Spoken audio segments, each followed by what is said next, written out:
नमस्कार, मैं प्रियंका चौधरी। आप देख रहे हैं एएनए खबर बिहार। आइए देखते हैं सुपौल की खबरें। स्कूलों में बच्चों को एमडीएम के तहत गुणवत्तापूर्ण, हाइजेनिक और स्वादिष्ट भोजन मिले, इसको लेकर शिक्षा विभाग द्वारा बड़ी पहल की गई है, जिसमें विभिन्न स्कूलों में कार्यरत रसोइया के बीच एक प्रतियोगिता का आयोजन किया गया, ताकि प्रतियोगिता के माध्यम से गुणवत्तापूर्ण और हाइजेनिक खाना का चयन कर उसे अन्य स्कूलों में भी लागू किया जा सके।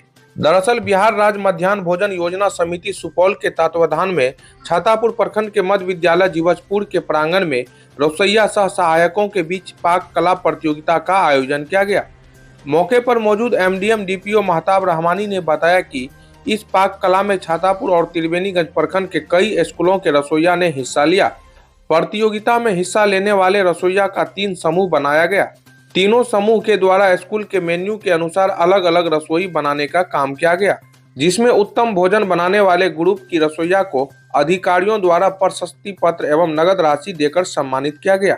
बताया कि इस प्रतियोगिता में चयनित भोजन जो गुणवत्तापूर्ण और स्वादिष्ट होने के साथ हाइजेनिक होगा, जिसके बाद सारे स्कूलों में उसी स्तर का खाना बनाया जाएगा, ताकि एमडीएम में उत्तम क्वालिटी का भोजन मिल सके। कार्यक्रम में मुख्य अतिथि के रूप में डीपीओ एमडीएम महताब रहमानी सहित बीओ प्रभा कुमारी, एचएम मोहन कृष्ण आदि मौजूद थे। कि आज जो कार्यक्रम किया गया, पाक कला प्रतियोगिता का आरंभ किया गया मध्य विद्यालय जीवजपुर में छातापुर, इसका मेन उद्देश्य है कि गुणवत्तापूर्ण मील, क्वालिटी जो फूड है बच्चों तक कैसे पहुंचाया जाए।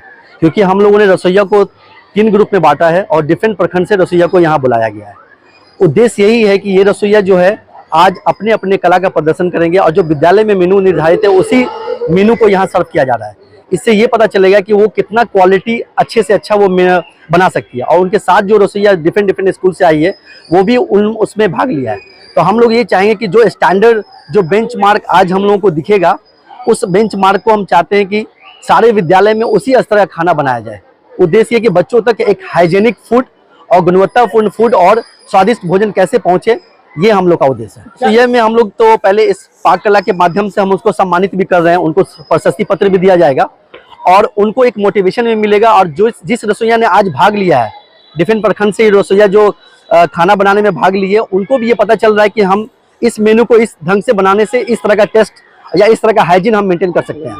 तो किचन साफ सुथरा कैसे हो, मेनू हाइजेनिक कैसे हो, इस पे हम लोग का ध्यान है। और उनको जब प्रशस्ति पत्र देंगे और उनको जो है एक कैश प्राइज का भी हम लोगों ने प्रावधान किया है, जब उनको देंगे तो उनमें एक बेहतर चेतना का विकास होगा और उनमें प्रेरणा जगेगी। क्या सर, जिस तरह रसोइया आए दिन धरना हड़ताल करते रहती है, क्या इसमें कुछ असर होगा?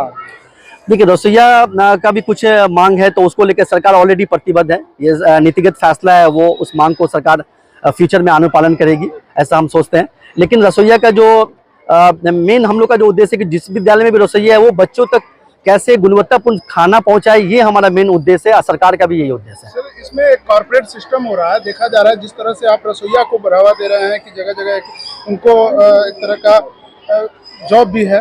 उसके अलावा देखा जा रहा है कि टेंडर वाइज किया जा रहा है, इसका जगह जगह मेस चला करके स्कूल में भोजन पहुंचाया जा रहा है। तो क्या इस पर असर पड़ सकता है? जो रसोइया काम कर रही है तो उसका जो रोजी रोटी का सवाल था, जो उनका कार्य था, उस पर भी तो खतरा मंडरा रहा है। नहीं, जो रसोइया स्कूल में पदस्थापित है उनके नौकरी पे कोई खतरा नहीं है, वो यथावत बने रहेंगे। एक डिफरेंट मॉडल जो है, तमिलनाडु मॉडल जो है सरकार ला रही है, उसके लिए पायलट प्रोजेक्ट भी 10 जिला में चल रहा है। उसका बेहतर रिजल्ट आएगा। उसके बाद आने वाले टाइम में एक बढ़िया मध्याह्न भोजन पूरे बिहार में कैसे विकसित किया जाए, इस पे सरकार की सोच है और आगे आने वाले टाइम में हम इसमें और अच्छा बेहतर की उम्मीद कर सकते हैं। सर, अधिकतर विद्यालयों में देखा जाता है कि बच्चों के हाथ में प्लेट में, तो विद्यालय प्लेट नहीं मिल पाती, बच्चे घर से लाते हैं। और कई विद्यालयों में ऐसी शिकायतें सामने आती है कि जहाँ पे अंडा नहीं मिल पाता है। तो क्या कुछ कहेंगे? सरकार की ओर से ऑलरेडी हम लोगों ने सुपौल में 2 लाख के अराउंड थाली जो हम लोगों ने सफिशिएंट मात्रा में सभी स्कूल में पहुंचा दिया गया है। अब थाली की शिकायत किसी भी विद्यालय में पूरे सुपौल या बिहार में कहीं भी नहीं है। और जहाँ तक अंडा की बात है तो फ्राइडे के मेनू में अंडा का प्रावधान है। और आज भी हमने अपने संबोधन में और एक वीडियो भी हमने जारी किया है, मैक्सिमम बच्चों तक अंडा दिया जाए ताकि जो बच्चे कुपोषण से शिकार हैं उनको उससे छुटकारा मिले और उनका भी एक हेल्दी बॉडी डेवलप हो और आगे पढ़ाई में भी उसका विकास हो। जो मेनू का अनुपालन नहीं करते वैसे शिक्षकों पे हम लोग कार्रवाई कर रहे हैं, लगातार कार्रवाई कर रहे हैं, शोकॉज किया जाता है। और जहाँ प्रॉब्लम है, अभी जैसे हरिपुर का मामला आया था, हमने ऑलरेडी कार्रवाई किया हुआ है। रसोइया में इस चीज की अब आ रही है कि हमारी आवश्यकता पड़ रही है और हम सब को सम्मानित किया जा रहा है। मेरी आवश्यकता तो है ही और इससे लिए रसोइया को ज़्यादा उत्साहित होगी।